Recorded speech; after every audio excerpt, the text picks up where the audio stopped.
Hey friends, welcome back to Confidence Coffee, where we keep it real, raw, and a little bit caffeinated. I'm your host, Ashley Henriott, speaker, author, and your go-to hype girl for when life feels like a lot. Around here, we talk about things that keep you up at night. Self-doubt, fear, people-pleasing, faith, and finding your voice again, without the fluff. So grab your coffee, pull up a seat, and let's talk about stuff that actually matters.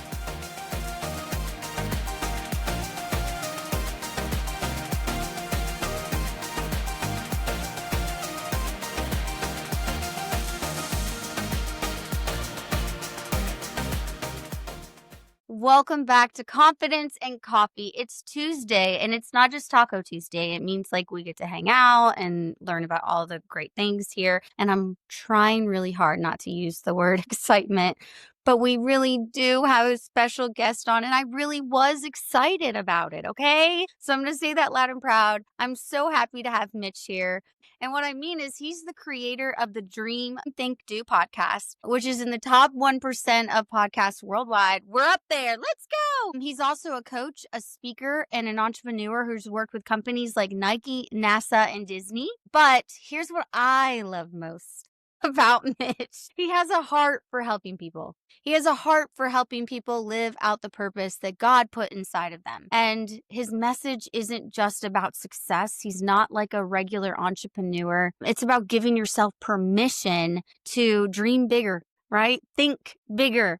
Do more of what you were created to do. Mitch has interviewed best-selling authors, world-class leaders, and everyday people. I'm just trying to make it as awkward as possible for him right now. And everyday people doing extraordinary things. Through it all, though, Mitch's passion is for faith and family and calling, which you guys know on Confidence Coffee we are passionate about. Mitch, are you uncomfortable? That's I my love it. I'm goal. just going to take this little snippet and wake up to it each morning. For crying out loud, I'm like, yes, come on. This is great. Oh my gosh. I'm so honored, so excited to be here. I'm excited too. We can use that word. I'm excited too. So I love it. This is great. I love the work you're up to, Ashley, and it's an honor, truly an honor to be on. And so, Mitch, here's the thing about you that I have so much respect for you is that you truly are about helping people. And I Yeah. mean, helping them dream bigger, do bigger, think bigger. Yeah. From your perspective, I'm just curious, why do so many of us hesitate to dream the way God designed us to? Come on, let's just dive right in. I love it. So I think that is such an important conversation. And I think there are similarities and there are differences. I think, each of our journeys are going to be unique, right? But it is amazing when you start to dive into the conversation around dreaming and walking out more of what God put us on the planet to walk out. It's amazing how many similarities there are. And what I love about it is that it also, God knew that. And that's why God talks about it so much. And that's why it's all over the Bible. Like one of my favorite verses, which is actually partially tattooed on my arm, is from Ephesians 3. And Paul was talking to the Ephesians, but he was talking to all of us, basically saying that if we could understand, which we'll never fully be able to understand. He says that, like, if we could understand, but you'll never really know for sure. Like totally, if we could understand how much God loves us, then we could live, we could dream, we could literally live a life that's exceedingly abundantly. That's what I have written on my shoulder is the Greek word parosis, which he used. Like exceedingly abundantly is the best that the English language can do to try to capture this word that he used, parosis, which is it's exceedingly abundantly beyond what we could hope, dream, or imagine the life that God has for us, right? So like God inspired Paul to write those words because it starts with us knowing that God loves us and that he's for us. But we'll never fully be able to understand how much. Like we can lean into that and keep leaning into it, and we'll never know fully because there's no end to it. He loves us and adores us no matter whether we've had a good day, no matter whether we've made good decisions, no matter how we've talked to others or ourselves, right? He loves us and adores us, wants to meet us there. And he does want us to live this amazing life. Which means, it doesn't necessarily mean Maseratis and mansions. It could, right? But he wants us to live a life that's insane, like it's amazing. And I think he wants us to live a life where we're serving others, where we bring excellence. I don't think he's afraid of us to having the things that we want, the things that we want to have an experience in life, some of the goals. Like, I don't think he's afraid of us having money or having things as long as they don't become the thing, right? Like, and I think he also knows that as we achieve, that can become a God. But as we achieve, if we realize it, like some of that might bring monetary blessing, and we can actually help more people if we are blessed monetarily and keep the money in the same, keep it in perspective. I'll never forget, this kind of goes off topic, but I think you're okay with this. Okay, we love Sat that. with, yeah, right. I sat with a Jesus guy, just a great guy, and he built multi-million-dollar homes. And I'll never forget, we were sitting in his living room. He had this living room. It was like literally the ceiling was probably 3 stories high. It's just a massive, beautiful home. And we were sitting in leather couches, gorgeous leather couches, like that 4-inch thick leather, all this kind of stuff, right? A great guy. And there was this box of nails. I'll never forget. There was this box of nails on his coffee table in front of these couches. And we were talking about money. And he had all this peace and he had all this success. And he served at his church. He was a leader. He loved people well. He mentored like a ton of people, all this kind of stuff. And I was like, hey, tell me, like, what have you learned about money? What have you learned about money? What have you Yeah. learned about achieving, like building these big, beautiful homes? What have you learned about money? And he said, when I had the same emotional attachment to money as I did to this box of nails, I was okay. God led me to that. And I was like, wait, what do you mean? And he goes, well, I need nails to build a house like this. I need dollars to build a house like this. If I have the same emotional attachment to nails and dollars, I'm fine. Because he said, I know I need to accumulate nails to build things, and I need to accumulate dollars to build things. It's like, if I've got the same emotional attachment to both of those things, I'm good. I'm like, oh, okay. Like, I'm down for that. Like, this simple mind could That, figure like that out. Like that speaks to me. Right. And so I think sometimes, we don't dream big enough because honestly, we got beat up as kids. Maybe, hopefully not your parents, but it could be your parents said something to you. Hopefully it was to try to keep you safe, that, oh, don't dream like that, honey. You might get hurt. Or somebody might have said something horrible to you, like, not you. You can't dream. Like, you can't achieve something like that. We've all had those people. Bruce Wilkinson, in his book Dream Giver, calls those people border bullies. Those are the people that try to keep us contained, right? That what are they that what try are they called? Border bullies. They are people that meet us on the border of when we are trying to break out of where we Oh are. Those are the my people that meet gosh. us on the border of that territory saying, go back. You can't make it out here. You won't be safe, all those things. And he said, what's interesting about border bullies, it's a great book called The Dream Giver. He said, what's amazing about the border bullies is you expect those to be bullies, like the big, scary Goliaths of our world. He said they're generally our parents and our best friends, because our parents and our best friends, they want to keep us safe, but they also don't want their world to change. And like, when we go and do something big, sometimes it makes them uncomfortable, right? And so we have to address our border bullies, not by, hating them, but saying, hey, I hear you, I love you, and I'm going. Mm. And Oh, yeah. go ahead. Go, No, Mitch. that's okay. Keep it Like, coming. I love Keep it this. And coming. yeah, exactly right. So there's sometimes it's because we get beat up. Sometimes it's because we have border bullies on the territory, on that border, when we're trying to break through. And sometimes, I never want to give the enemy too much credit, but I believe there's a God who is amazing and loves us. And I believe there's an enemy of God who's a punk, but he's really good at what he does. And so sometimes those voices are our own, or past bullies, or people who have tried to keep us safe.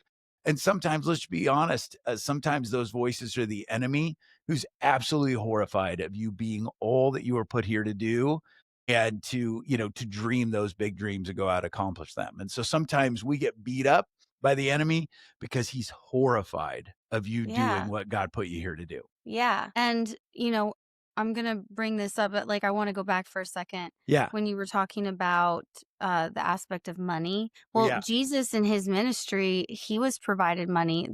I can't remember his name, and I should because I know my Bible and my That's okay. theology, Yeah. if you've heard the podcast. Yeah. But Jesus asked him to follow him, right, like Yeah. the other disciples, Yeah. and he didn't, but he did provide financial support so Jesus could do his ministry. Yep. I don't think money is the problem. I think people that carry it are the problem. Yeah.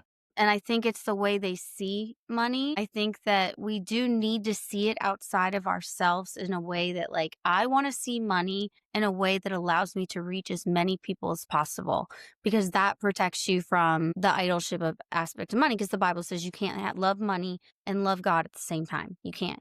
The Bible also says that you can't have God's approval and man's approval at the same time, which Yeah. brings me to this. Yeah.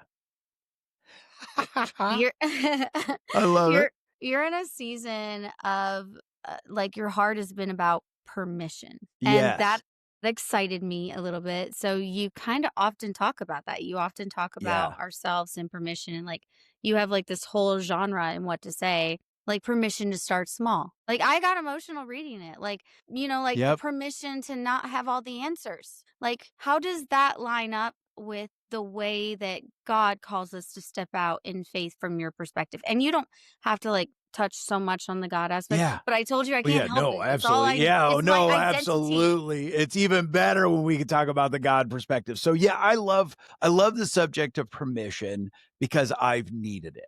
You know what I mean? Like, I don't necessarily teach because I'm an expert and I've arrived, Ashley. I teach because I need this stuff every day. You know what I mean? That's why I read the Bible is I need it every day, all of that. And so I love to talk about permission because I need to.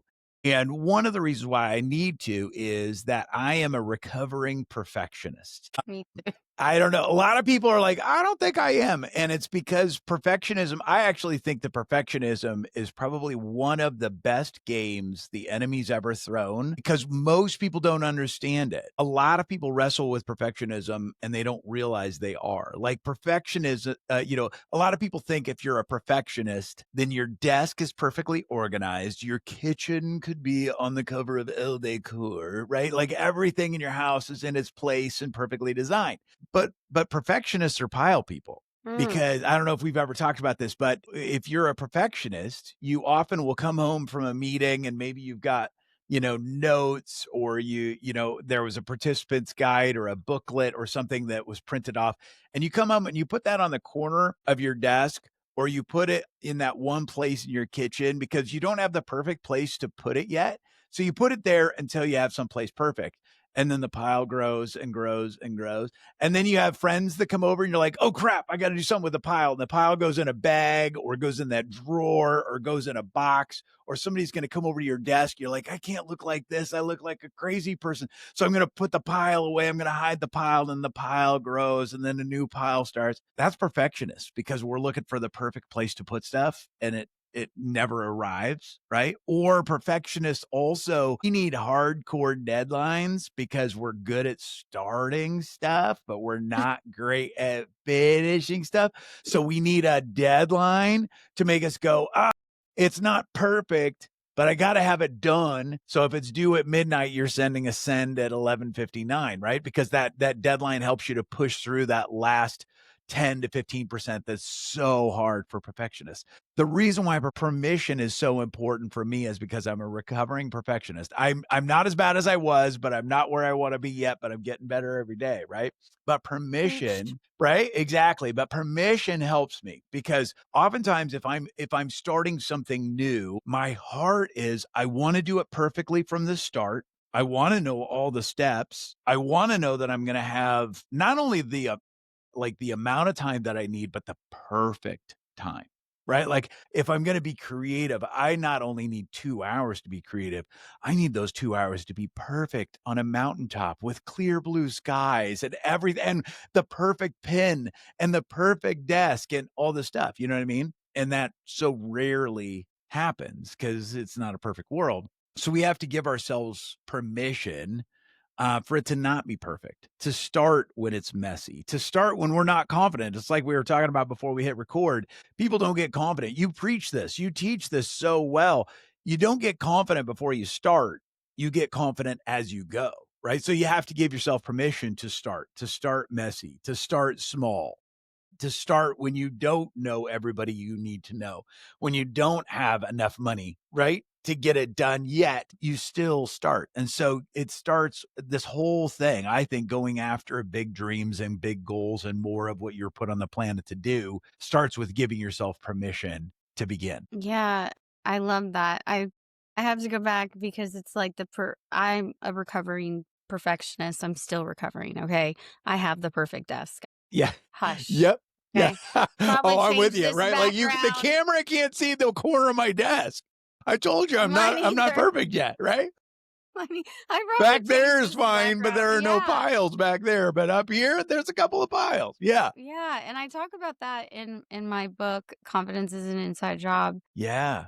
If you're chasing perfect, you're only putting off, which causes you to procrastinate. Yep. So then what do?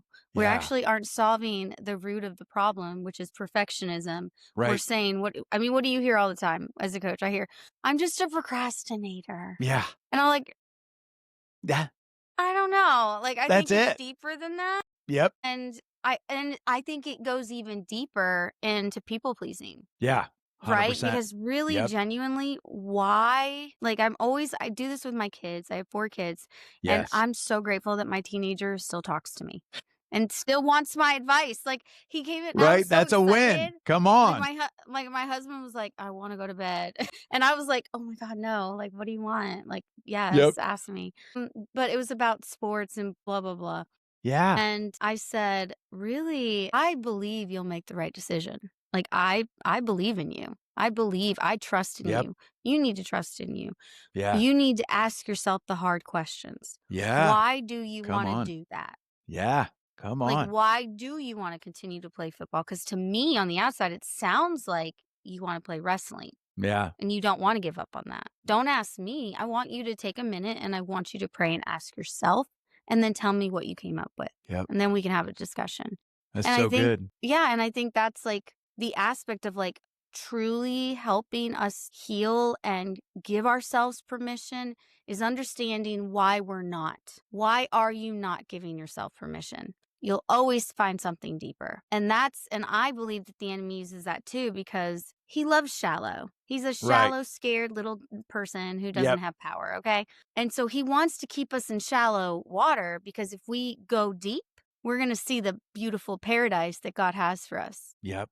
But we got to go deep. Yep. And so we have to stop being afraid of what's in the water and start being able to confront the monsters in the water, understanding that God's going to bring a boat. Yeah. You know what I'm saying? Right. And so I love the permission thing. And you're okay. I've never heard the bully. Border What is it? bully. Border Boulder bully. bully. Yeah. Immediately, I was like, you know what bullies need? They need boundaries. They do. I know you teach on boundaries so well, and it's beautiful. It's so true, right? And it is. It's standing up for yourself. It's being clear. Like it's all of it is so so important. Plus, I want to say, great job of talking to your kiddo because I know a lot of parents. The way we think we're going to bring value is to give our kids all the answers and tell them what to do. But just like us, they don't want that. Right. They want somebody Mm-mm. to listen. They want someone, to be there, to be a sounding board that they need and want to figure some of this stuff out themselves. Right. And, Right. and to point them to God, to create that safe place where they can have those conversations, but to also let them wrestle some of this stuff out. It's so hard. As a parent, we have 2 boys and one's now they're both grown and out of the house. One's in the military and stationed in the Middle East right now, and the other one is a working actor in LA. He's in New York for a shoot today, but it's all of that. It still is, and as they grow, it's still that same thing. They don't want us to answer all of the things and fix all their problems. They just want us to be that safe place to be able to bounce ideas and then also be able to point them back to God as well. So I love Yeah. that. Yeah, well done. Thank you. I Yeah, appreciate that. yeah, I want my child to not people please. Yeah. I want my child to not look for the approval of man, but to truly look inwardly. Yeah. Confidence is an inside shot. Right. Look inwardly and give himself the confidence to make the right decision. And I always say, like, I'm going to support you either way. Yeah. But I want him to, like, dude, you Dude. got this, man. Yeah. Yep. That's how I talk to he's going to That's be awesome. 16. I have That's 3 absolutely boys. great. Yep. They're almost 16, 13, 9, and then we have the little princess who's 6. Huh? She's the Amazing. last one on Amazing. purpose. Yeah. Yeah, Yep. but that's the one thing I always wanted to teach my children is to trust in themselves, and I think that Yeah. maybe that's the catalyst of, like, are you not giving yourself permission because you don't trust in yourself? Yeah. And you've coached, like, leaders and Yeah. organizations all Yep. over the world, Yep. like NASA, like we talked, like, Yeah. you, like, are the man, right? Well, I don't I know need about to that. learn from you, okay? Because 'Cause I'm getting back into it. I I need some love it. help. Yeah, right? Exactly. Well, Anyway. and what I love about this though too, Ashley, is I do what's beautiful is we do have the podcast called Dream Think Do, but I do like part of my day job is coaching executives, entrepreneurs, founders. Half of my practice is now entrepreneurs, executives, founders, and then half of my practice is other coaches and speakers because I love to encourage the encouragers, as we say it.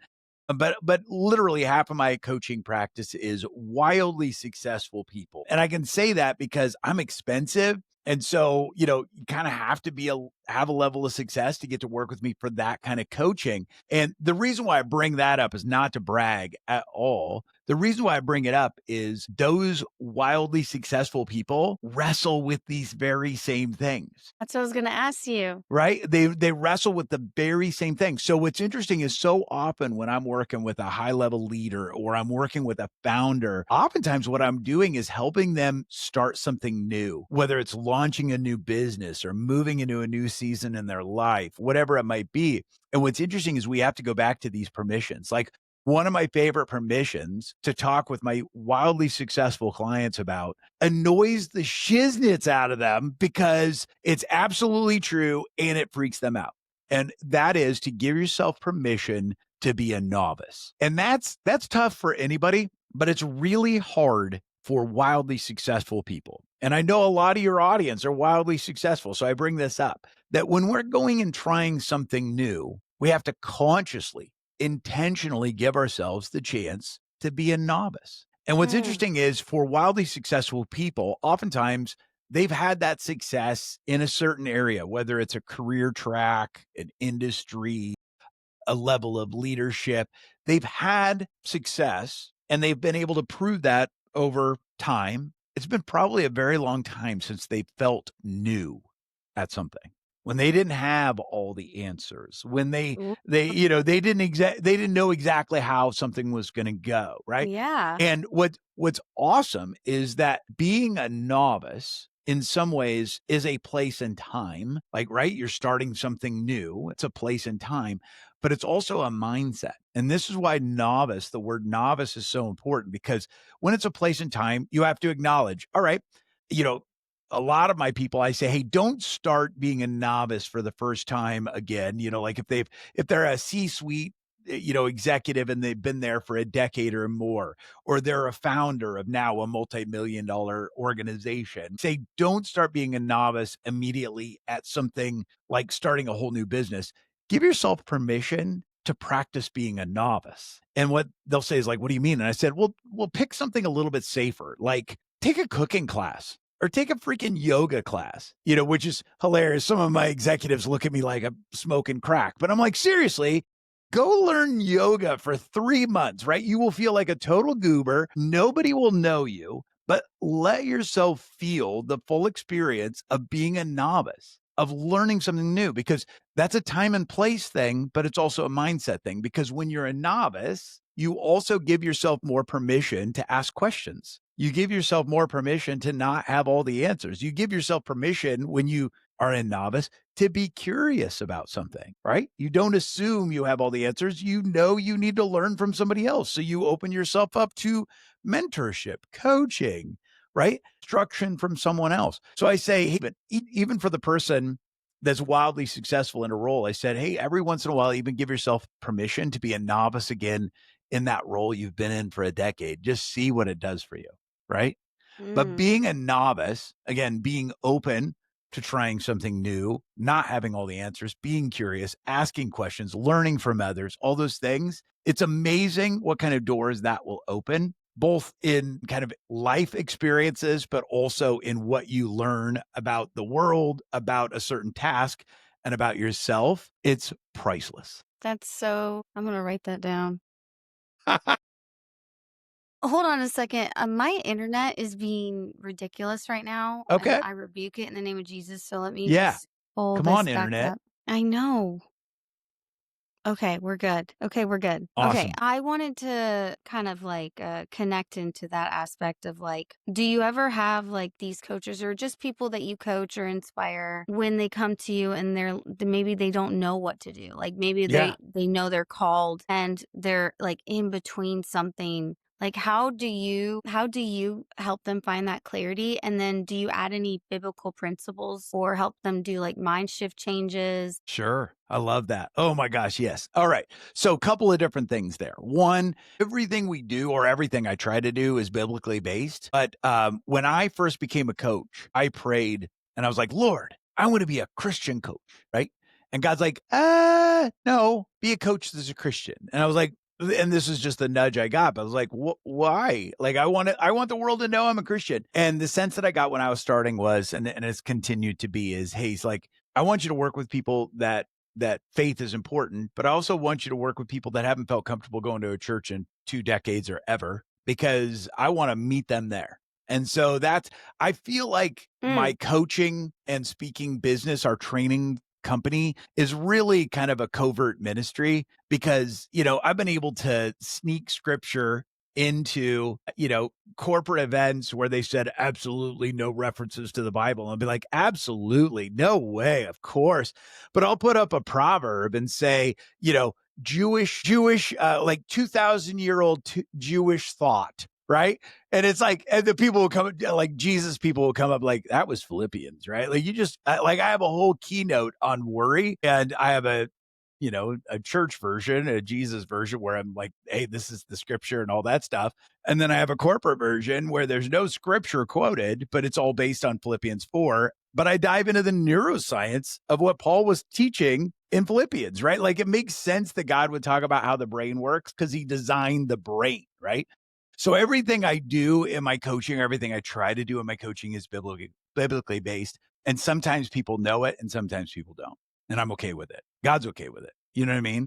Yeah. Especially if they feel loved and we can help them. So yes. And so what's interesting is that, and you do a lot of coaching, I find as a coach that about 80% of my value is asking questions and drawing out what my client already knows. I just said that. Right. And 20% is based on real specific, experiences that I have, business know-how, entrepreneurship, marketing strategies, all those things. But 80% of my value is from asking questions and creating space for that person to answer the question they already had the answer to. Right. And then people will say, why the heck will I pay you so much money to ask me questions to draw out the answers I already have? And I'm like, well, do you have them yet? And they're like, no, I do not. And I was like, well, okay, then I guess I know my part, But Yeah. oftentimes it's creating a space to say, hey, I know you feel like you don't know, but if you did, what might you try? I use the word might a lot. There's a lot of neuroscience in the word might. And this applies to my coaching clients. This applies to my kids. It does not apply to my wife because oftentimes my wife I'm married up. I totally married up. And my wife runs 2 big ministries at our church. And she will often say, I know all the coaching stuff you do. I do not need a coach right now. I need a husband. And your You know what I mean? husband. So she's like, I Yeah. do not need you to be a coach right now. I know what you're doing. It's hard. It's hard. Exactly right. But with my My kids husband and with has my to do clients. that. Like, Yeah. I don't want you to coach me. Yep. I Yep. want you to be my wife. And Just I'm like, just listen. Yeah, exactly. Yep. okay. But with my clients and my kids, I use the word might a lot because might goes back to the permission conversation. Because I think, and it goes back to perfectionism, to be honest. What's interesting about the word might is that oftentimes when we ask someone a question, hey, what's the answer? What's your next step? They're going to wrestle with that because they don't know what the exact next step is, right? They need to explore the possibilities. They need to, think through, make a list, all of those things. And so oftentimes when we say, hey, what do you think is your next step? What's the right thing to do? Oftentimes the gears in their brain will lock up because now they're not only thinking about what could be the next step, like of the 20 to 30 to 200 different things, they're now also wrestling with what's the best one. So what I like to do is to say, hey, what might your next step be? Let's just put a list together. What might your next step be? And what that does is that often opens up where they were wrestling with like making the right choice immediately, gives them a chance to just go, blah. This is what's on the list of things that I could do. This is maybe what could Yeah. work. And we just get the might list put together. And then once we have the might list, then we go back and we say, all right, now of all these things it might be, which one do you want to try first? Like Yeah. we actually like even talking with your kids about their big dreams. A lot of people will come, like my highly successful people will come to me talking, and they're so goal oriented and they've achieved a lot of their own big dreams. And they're like, I talk to my own kids about their dreams and they just lock up. They don't know what their dreams are. And I'm like, well, what do you ask them? And they will say, well, I asked them, what are your dreams? What's your dream? And I'm like, okay, well, let's start there. I was like, hey, let's inject a little might in there. What might some of your dreams be? Sometimes Right. I even kind of disarm the dream word and just say, just throw experience in there. What are some things you want to experience in Yeah. life? What are some of the things you want to experience more? Right. And it's amazing what that can do to open up conversations with kids or team members or friends that really allow for the exploration, whether it's big dreams or just that next step. It allows for discussion. It allows for possibility to enter the room without picking the perfect next step just yet. Yeah. And it takes away the intimidation of that question. Right. You're not putting Right. pressure on them, like you're giving them permission to not have all the answers. Right. Exactly. And I love that you're I love like when you were talking, it was like, okay, experiences. So you even Yeah. kind of like made it even less intimidating. And I just feel like that is the beautiful example of Jesus kind of meeting us where we are. And I think that that makes the best coach is that we have the ability, we're not coming to you saying, hey, we have all the answers you need. Right. We're Right. coming to you to help you believe that you have all the answers you need because we don't have all the answers that we need all the time. Yep. And Exactly. we're here to tell you that's okay. We Yep. give you permission, like, hey, like, it doesn't matter how successful, like, it's the perfectionist mind. There's so many limiting beliefs and so many false beliefs, and it's challenging them to Yep. actually look at themselves and do that. Yep. So And I I don't know also why I believe can't gain clients. I don't know. yeah, right. Exactly. Well, and I also believe in something we call the intellectual immune system. I don't know if we've Okay. ever talked about this, but the intellectual immune system is so we have a coach training and certification.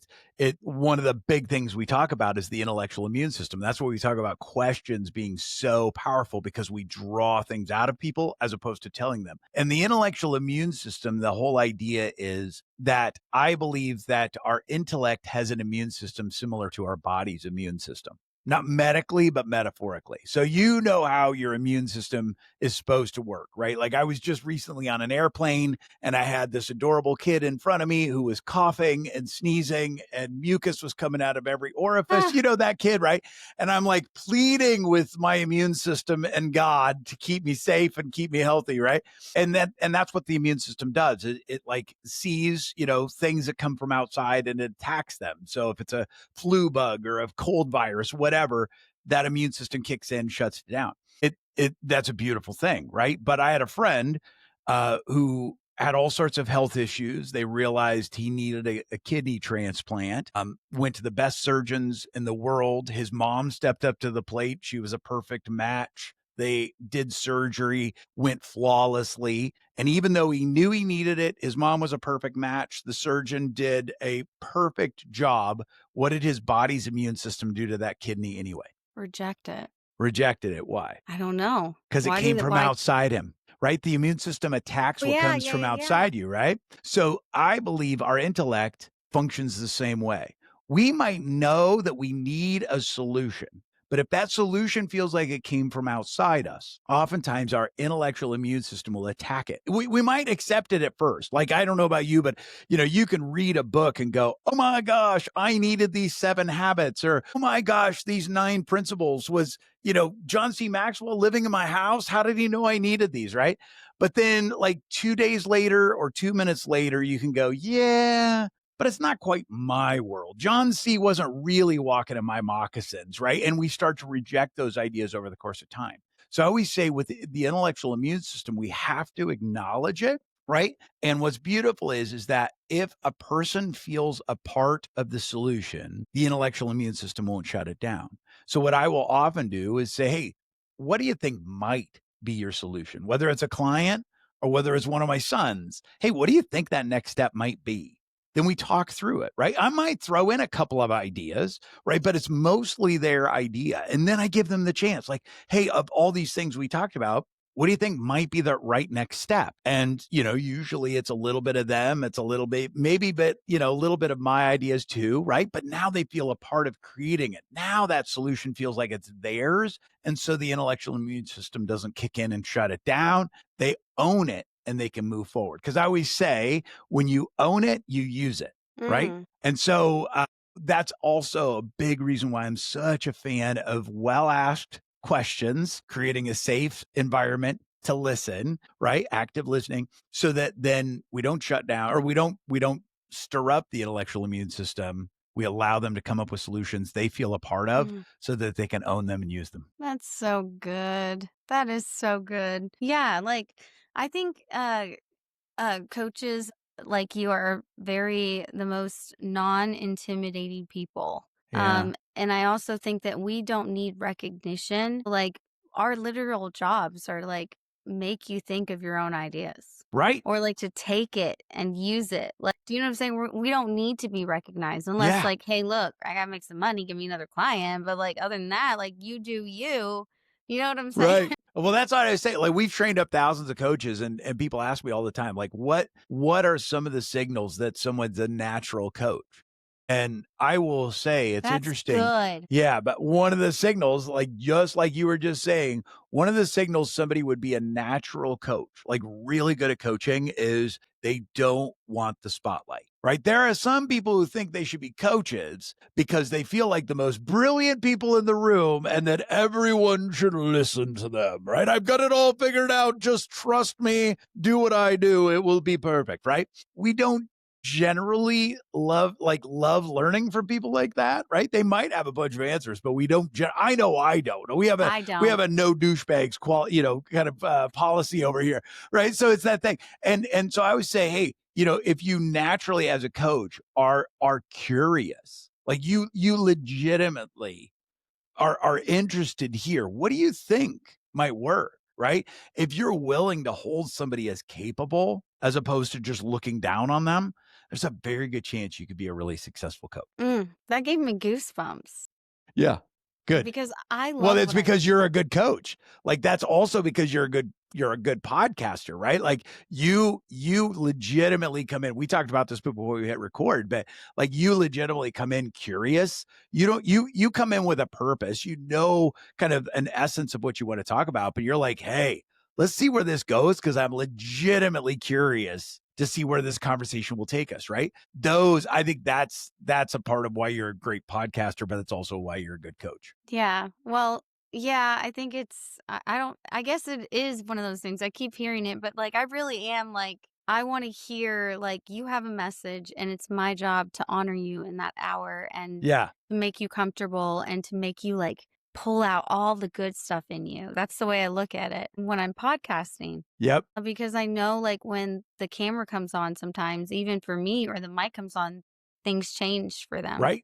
Yep. and they're not the smartest person in the world, Right. right? Right. Well, yeah. I mean, and it's a really interesting thing that, boy, that's probably a podcast title at some point when the camera comes on, right? Like, because that is an interesting conversation. You and I both have had a bunch of conversations. And I always say everybody should have a podcast because it's the ultimate excuse to have interesting conversations, right? So, like, everybody should have a podcast. But it is interesting that some people, and you've seen this with your podcasting and probably with your coaching. Like I've seen people, like I've had some wildly successful people on my podcast. And when you get them on and the camera's not on, you realize like, oh, this person is a scared kid, right? Like you help people with trauma. You help people, with saying things that have happened in their past. And boy, that's so needed, even in the most successful people. Yeah. I think humility. I'm just like an advocate because like I had such a humble beginning. And so I'm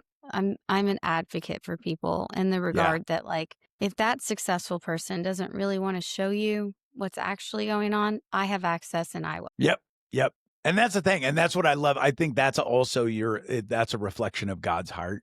Like God does not want us to be inauthentic, right? Like he wants us to meet him like right where we are. He's not waiting for us to get cleaned up. He's not waiting for us to get it figured out. He's like, nope, today, right now, I want to meet you right in this moment, no Yeah. matter what. And I think that you're reflecting God's heart as you do that with people. And I think that's huge. That's a huge gift. Well, enough blowing up my head. Okay. We are here to talk about you, sir. I love And it. But listen, that's what, yeah, well, speaking of conversations, okay, yeah. you've had conversations with people and organizations all over the world. I'm Yeah. just curious, like on the Dream Think Do podcast, like what is one story that really stuck with you That's a good question. Boy, there's and just fuels your own walk of faith? Because we're talking yeah. about, okay, I don't have permission. Like you see where I'm directing this Yeah, right. conversation. I don't have, like, we don't have direct, like, we can have permission not to have it together, but also in the realm of like, you are talking to these world-class leaders. You have these successful people on your podcast. Yeah. And, is there something, because like even right now, I'm always learning. I'm always learning. And I'm not just curious, I'm receiving as well. I'm like receiving from you. Like you're giving Yeah. me so much wisdom and so I much appreciate that. encouragement and Yeah. motivation. Like, is there ever been a Yeah. moment for you and that sticks with you? Yeah, absolutely. There's so many, but one that you asked that question, one that the one that instantly popped into my brain, and that's the one I'll go with, is I had Brendan Burchard on the podcast, and some folks might know Brendan. For some people, especially in the personal development world, he's a household name, wildly successful, an amazing teacher, an incredible entrepreneur, very successful author. And I had him on the podcast, and I had just been at an event of his and got to speak on stage. So we'd had some time together and had a little bit of trust. You know how this works. Sometimes, like, you meet somebody for the first time on your podcast, you just hope it's all going to work out. So we at least had, we had some connection, we had some trust, but he had just published his motivation manifesto. And it was a couple of years ago now.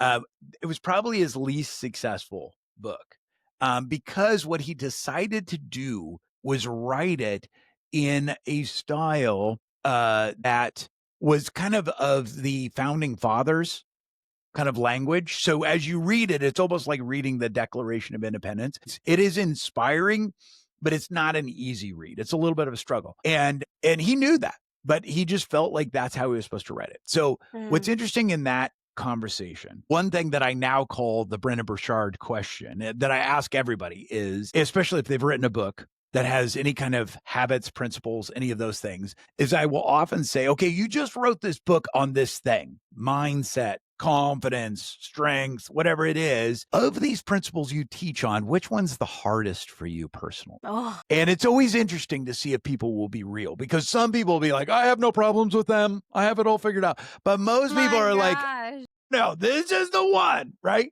This is the one. And what's interesting with Brendan, the reason why I call it the Brendan Burchard question now is because I didn't know how he would do with that question. Because, he's very successful. When you see him, boy, everything is polished, excellence, all this kind of thing, very intentional. If there's one word I would put over Brendan, it's intentional. Even backstage, intentional, just amazing. So I didn't know how he'd do with the question, but it was interesting because I asked him the question and he thought about it for a minute. And then he basically went into one of the principles was around trust and being authentic. And he then went on to talk about how he was basically, he had been in almost a lawsuit with his then publisher since they parted ways. And I'm like, as he's telling the story, I'm like, oh my gosh, he might be liable for a lawsuit. Then I started to think, oh my gosh, I might be liable for a lawsuit if I publish it. But I went ahead and published it. But it was absolutely fascinating. It was this deep dive into Brendan's brain, and he was radically authentic. I think it's the one and only time he's ever told that story in public. And I really honored the fact that he just went there. And it was very true to what he was teaching in this principle. He was talking about the struggle that he had and how it played out in his life, like in the last week at the time. And I so appreciated that, right? But what that also did for me, for everybody else that I've interviewed, but also for myself, whenever I write something or when we create an online training program or whatever, it helped me to remember, like, hey, teach from the journey, not the destination. Right? We don't have to say we've got it all figured out and that's what qualifies me to write about this, teach about this, talk about this. I'm teaching you from what I've learned so far. I might learn more. I might need to learn new ways, better ways down the road. And if it's a book, maybe I'll do a volume 2 or an edition 3 or whatever, right? But you got to give yourself permission to teach from the journey, not the destination. And that's what Brendan had done. And that's why I still, to this day, I honor him for being that real. And he's like, yeah, did you publish that? I was like, yeah, I did. All that stuff. We didn't get sued. He didn't get sued, all that stuff. I think they wound up working it all out. But yeah, but I just remember that conversation just being a great reminder that, like, don't wait until you feel like you've arrived. That's not what this is all about. It's like, hey, teach from the journey and help others from your journey, and don't wait until you have it perfect. That's so good. I say it in like a more spiritual way. I always say, don't try to get them from the top of the mountain. Say, come up the mountain. Right. Right? Like, Right. what are you doing? You got to climb down and get in the dirt and the Yeah. valley with them because you know the way to the mountain and you have to help lead them there. And, you got to get dirty sometimes. You got to get so Absolutely. real. You do. And so I say it in that way. But for the person listening right now who may feel stuck, successful, not successful, whatever, maybe afraid to take the next step, right? Has that perfectionism. What encouragement would you give them about trusting God Yeah. and moving forward? Yeah. Oh my gosh. I'm glad we have another 4 hours, right?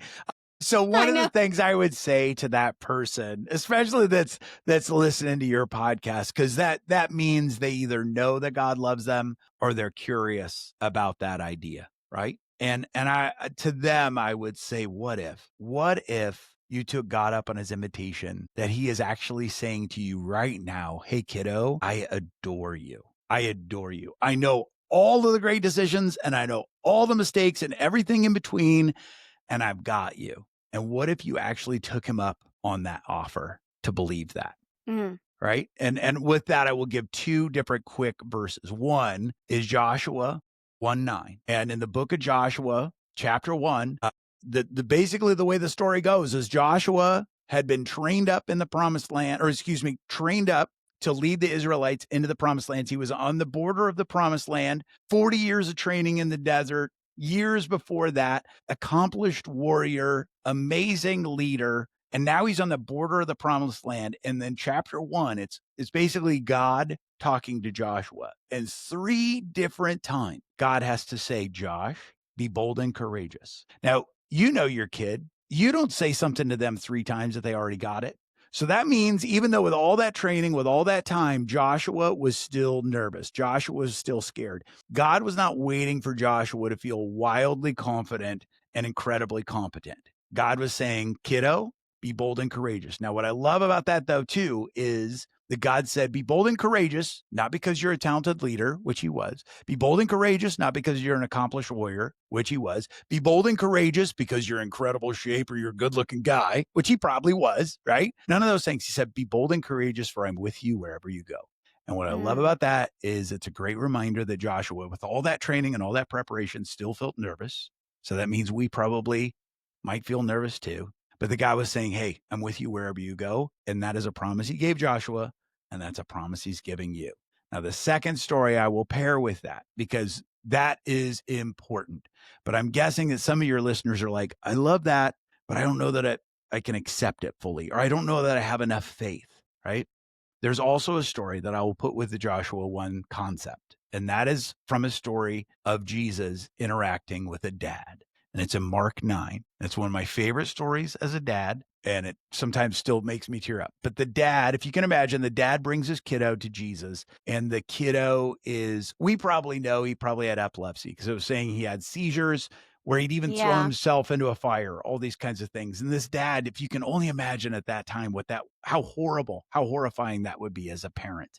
Like no doctors would have been able to help at that time. And you don't know what's going on. So your kid is just going through all these horrible, horrible things. And this dad probably heard about this Jesus cat and was like, hey, go see Jesus. Jesus can help your kid. And so that the dad, as like a last ditch attempt, goes to this Jesus guy and says, Jesus, I hear you can help my kid. I hear you can heal my kid. And Jesus says, do you believe? And the dad gives the best answer, I think, in the whole entire Bible. It's the most authentic. It's the most raw. The dad says, I believe, and help me with my unbelief. So I believe that you can, but I also need help where I don't. And Jesus didn't say, wait, Dad, are you at 99%? Because I can work with 99. He didn't say, are you at 1%? He just said, I can work with that. And he healed the kid.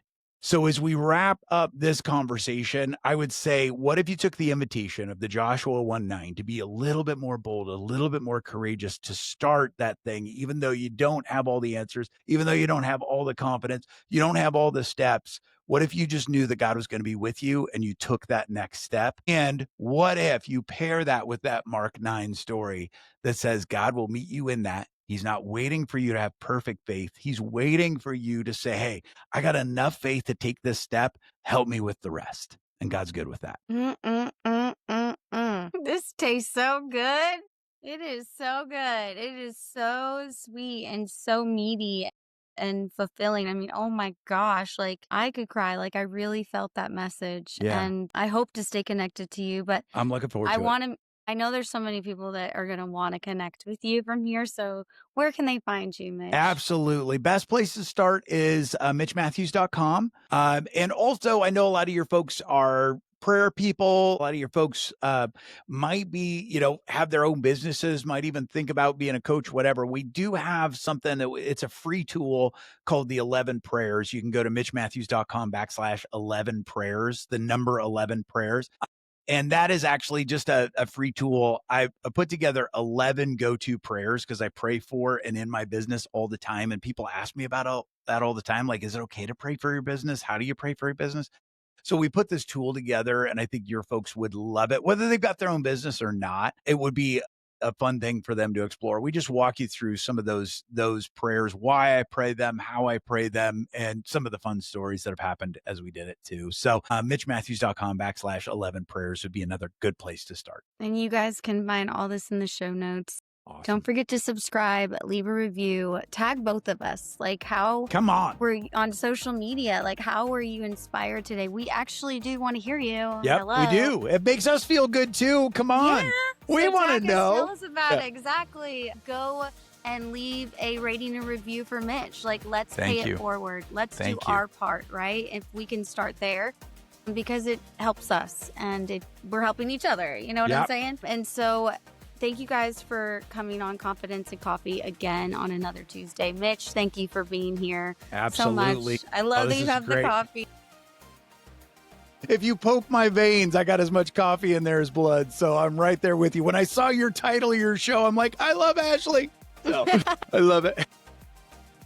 You guys have a great Tuesday. And again, you'll find everything in the show notes. So calm down. Have a great day. And be like Joshua. If you loved that episode of Confidence and Coffee, stop right now. Go leave a rating, a review. Tell me how this podcast episode inspired you. How did this inspire maybe a friend that you know? I would love to hear your testimony. Maybe screenshot, tag me in it on social media, wherever you are, so I can celebrate and share it with you. These ratings, these reviews, your subscriptions to the podcast on YouTube and anywhere you listen is so helpful to get this community growing, to get this message out. It takes you 2 seconds to make such a huge impact, so don't forget to do that. And I will see you next Tuesday on Confidence and Coffee.